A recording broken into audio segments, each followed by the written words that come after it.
Update ranking FIFA, Timnas Indonesia terjun bebas usai kekalahan dari Cina. Apa penyebabnya?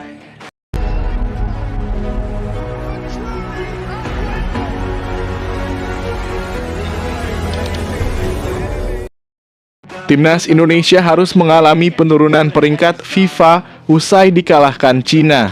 Seperti yang diketahui, Timnas Indonesia baru saja merampungkan laga melawan Cina. Laga ini terlaksana di Stadion Qingdao Youth Football, Cina, Selasa dalam kurung 15 Oktober 2024. Tim asuhan Shin Tae-yong harus menelan pil pahit pada kesempatan tersebut. Timnas Indonesia tumbang dengan skor 1-2 dari Cina.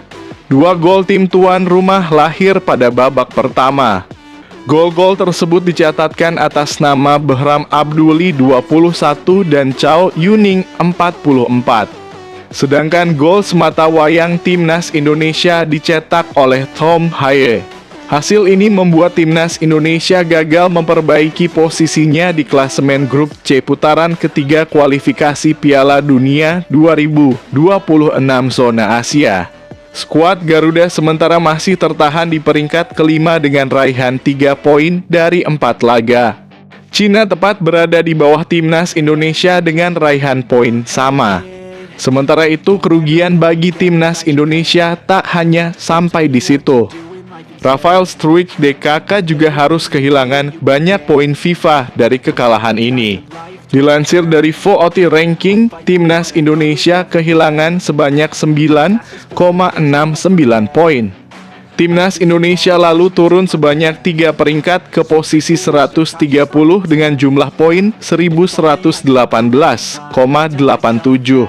Di sisi lain, Cina berhak ketambahan poin sebanyak 9,69. Cina kemudian naik 1 peringkat ke urutan 93 dengan 1257,29 poin.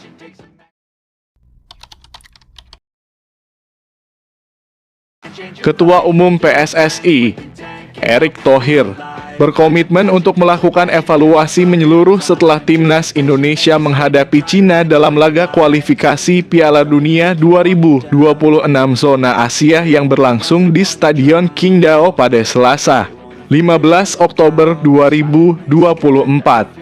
Meskipun Timnas Indonesia harus menelan kekalahan tipis 1-2, ada harapan dan semangat baru yang ingin disampaikan kepada para penggemar. Dalam pertandingan tersebut, gol-gol dari Behram Abdulli dan Chow Yuning membawa tim tuan rumah unggul, sementara gol tunggal Indonesia dicetak oleh Tom Haye di menit ke-85. Meskipun hasil ini kurang memuaskan, Erick Thohir menekankan pentingnya dukungan dari para supporter. Kita harus terus mendukung Timnas Indonesia, baik dalam kemenangan maupun kekalahan, ujarnya.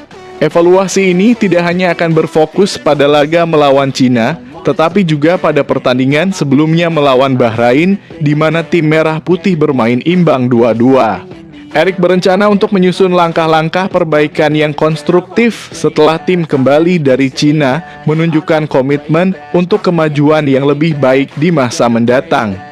Saat ini Indonesia berada di posisi kelima grup C dengan 3 poin, terpaut 7 poin dari Jepang yang memimpin. Meskipun tantangan besar masih di depan, semangat juang dan potensi Timnas Indonesia tetap tinggi. Mari terus dukung mereka dalam perjalanan ini.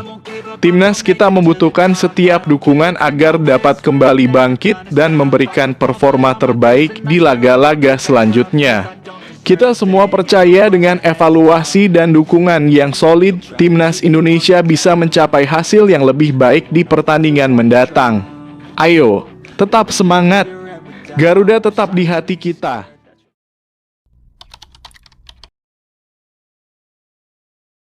Pelatih Timnas Indonesia Shin Tae-yong buka suara usai kalah 1-2 dari Cina di Qingdao Youth Football Stadium, Cina pada Selasa dalam kurung 15 Oktober 2024. Timnas Indonesia harus mengakui keunggulan Cina 1-2 dalam matchday keempat kualifikasi Piala Dunia 2026 putaran ketiga grup C. Timnas Indonesia bahkan harus tertinggal 0 hingga 2 terlebih dulu di babak pertama lewat Baihlamu Abu Duwail 21 dan Chow Yuning 44. Pasukan Garuda mengubah taktik di babak kedua, sayangnya mereka hanya mampu mencetak 1 gol via Tom Haye pada menit ke-86. Kekalahan ini memastikan Timnas Indonesia gagal meraih poin dari Qingdao. Namun di klasemen sementara, Timnas Indonesia masih berada di atas Cina dengan poin identik yakni 3 poin. Pasukan Shin Tae-yong hanya unggul tak kebobolan lebih banyak ketimbang tim Dragons. Pasca laga, Shin Tae-yong mengapresiasi usaha dari para pemain walaupun tak meraih hasil maksimal. Menurutnya para pemain tampil mendominasi laga namun hanya kurang beruntung mencetak lebih banyak gol. Pertama-tama selamat untuk tim Cina. Kedua tim, Cina dan Indonesia keduanya punya keinginan kuat di laga ini, kata Shin Tae-yong di konferensi pers. Mungkin Cina lebih punya keinginan menang lebih kuat. Meskipun kita kalah, kita telah melakukan yang terbaik. Kita punya penampilan yang bagus. Ini bukan akhir, jadi kami akan menyiapkan persiapan lebih baik di laga selanjutnya. Kami berharap bisa menampilkan penampilan yang lebih baik, imbuhnya. Shin Tae-yong juga menyayangkan Timnas Indonesia kebobolan 2 gol lewat kesalahan lini belakang. Hal ini yang membuat JHZDKK sulit untuk mengejar ketinggalan hingga akhirnya kalah dari Cina. 2 gol tersebut dalam kurung kebobolan saya pikir adalah hasil dari kurangnya sedikit konsentrasi, kata Shin Tae-yong. Gol pertama kami harusnya lebih punya konsentrasi dan gol kedua adalah kesalahan kontrol. Kami tidak seharusnya kehilangan bola di sana.